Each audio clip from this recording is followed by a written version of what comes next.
बिहार के दरभंगा में मुकेश सहनी के पिता की हत्या को लेकर बड़ी खबर है और सवाल ये कि आखिर हत्यारा कौन, क्योंकि दरभंगा में जीतन सहनी के घर में जिस तरीके से हत्या की इस वारदात को अंजाम दिया गया है, बड़ी खबर आपको बता दें। वीआईपी पार्टी के प्रमुख मुकेश सहनी को लेकर ये खबर है और बिहार के दरभंगा में पूर्व मंत्री मुकेश सहनी के पिता जीतन सहनी का मर्डर हुआ है।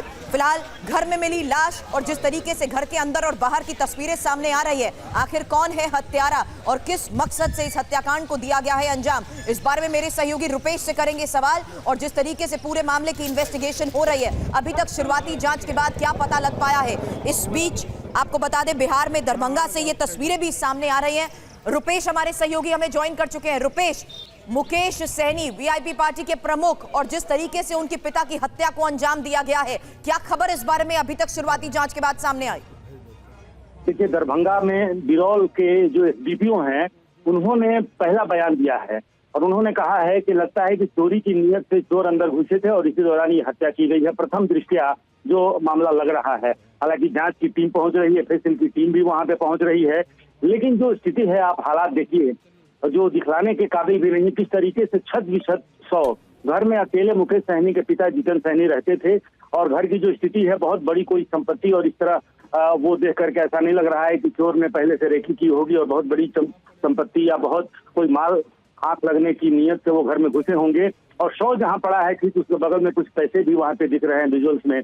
जाहिर सी बात है कि जो बयान है पुलिस अधिकारी का और जो जांच होगी, एफएसएल की टीम भी पहुंच रही है।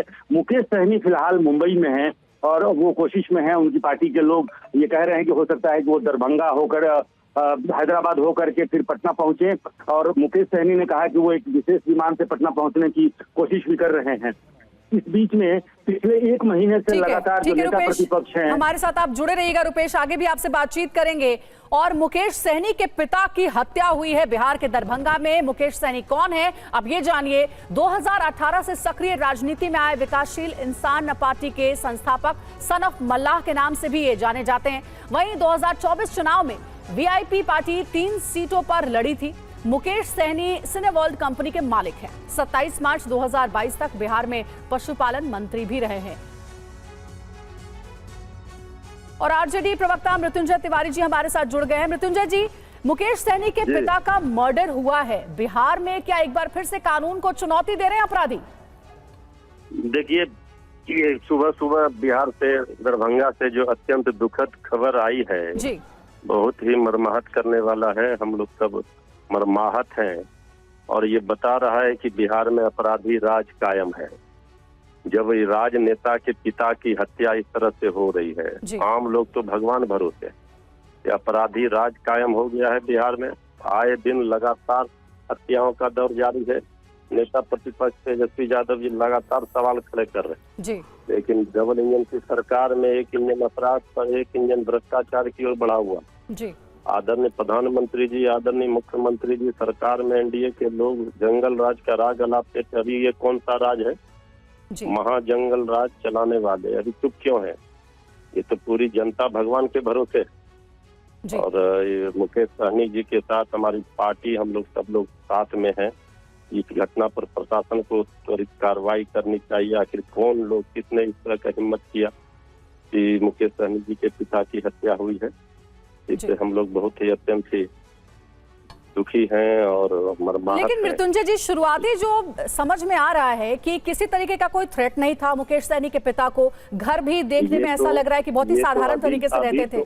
अभी हम देवघर बाबा बैद्यनाथ मंदिर में पूजा करने आए हैं। पूरी जानकारी हमें नहीं है कि क्या हुई है। पूरी जानकारी लेंगे, उनसे बात करेंगे क्या है पूरा मामला। अभी तो ये हत्या हुई है, इस पर हमने आपको प्रतिक्रिया दी है और इस पूरे मामले की शासन प्रशासन को जवाब देना पड़ेगा। हम लोग शांत नहीं बचेंगे। मृत्युंजय तिवारी जी, शुक्रिया टीवी9 भारतवर्ष से बातचीत के लिए। आरजेडी प्रवक्ता मृत्युंजय तिवारी जो जिस तरीके से इस पूरे मामले की जांच की जा रही है उसको लेकर तो बात कह रहे हैं कि अभी मामले की जांच के बाद सच सामने आएगा, लेकिन जिस तरीके से इस हत्याकांड को अंजाम दिया गया है, मुकेश सहनी के पिता की हत्या को दुखद बताते हुए मृत्युंजय तिवारी ने जिस तरीके से अपराधियों के हौसले बुलंद है उसको लेकर भी सवाल उठाए हैं और ये साफ तौर पर कहा है कि शासन प्रशासन को पूरे मामले पर सख्त कार्रवाई करनी चाहिए। हालांकि ये इस बीच तस्वीरें भी आपके सामने हैं। जीतन सहनी के घर पर अकेले थे उनके पिता। और फिलहाल शुरुआती जांच में हमारे सहयोगी रुपेश इस वक्त हमें जानकारी दे रहे हैं कि जिस हालत में उनका शव बरामद हुआ है उसके नजदीक पैसे भी मिले हैं। हालांकि क्या घर में चोरी और लूट की वारदात के तहत इस हत्याकांड को अंजाम दिया गया है, इस एंगल से तो पूरे मामले की जांच की जा रही है। लेकिन इस वक्त मौके पर पहुंची टीम्स किस तरीके से आसपास के इलाके में भी छानबीन कर रही है और पूरे घर में जिस तरीके से मौके पर पहुंची टीम इस वक्त जांच कर रही है, उस बारे में और अपडेट के साथ रुपेश हमारे साथ हैं। और रुपेश से सवाल इस लिहाज से भी होगा क्योंकि यहां जिस तरीके से हम आरजेडी प्रवक्ता मृत्युंजय तिवारी से बात कर रहे थे, अपराधियों के बुलंद हौसलों को लेकर जिस तरीके से रुपेश सवाल उठाए जा रहे हैं, मैं जानती हूँ ये वक्त है शुरुआती जांच में ये जानने का कि आखिर हत्याकांड को किसने अंजाम दिया और क्यों। लेकिन मृत्युंजय तिवारी से हम बात कर रहे थे जो कहीं ना कहीं लॉ एंड ऑर्डर की सिचुएशन के साथ साथ इस हत्याकांड को जिस तरीके से अंजाम दिया गया है उस पर भी सवाल उठा रहे हैं। देखिए, बिल्कुल सवाल उठाना लाजमी है।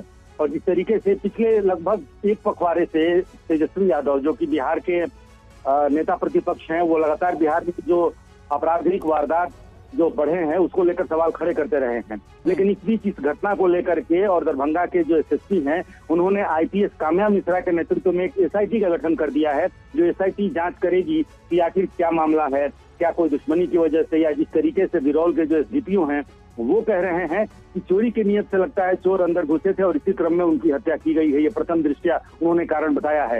एफएसएल की टीम भी पहुंच रही है, एक आईपीएस के नेतृत्व में एसआईटी का गठन भी किया गया है। जाहिर सी बात है कि जांच होगी, हाई प्रोफाइल मामला है। बात आपने कही, लेकिन खुद परिवार की तरफ से इस पूरे मामले पर मुकेश सैनी की तरफ से कुछ कहा जा रहा है क्या? देखिए, परिवार के लोग वहाँ पहुंच रहे हैं। दरअसल मुकेश सैनी के जो पिता हैं वो गाँव में अकेले रहते थे और दरवाजा अंदर से बंद था। गांव के लोगों ने ही ये नोटिस किया, दरवाजा तोड़ करके और जो दीवार है दीवार फांद के लोग अंदर गए थे। पुलिस भी जब वहां पहुंची तो पुलिस को भी दीवार फांद के अंदर जाना पड़ा है।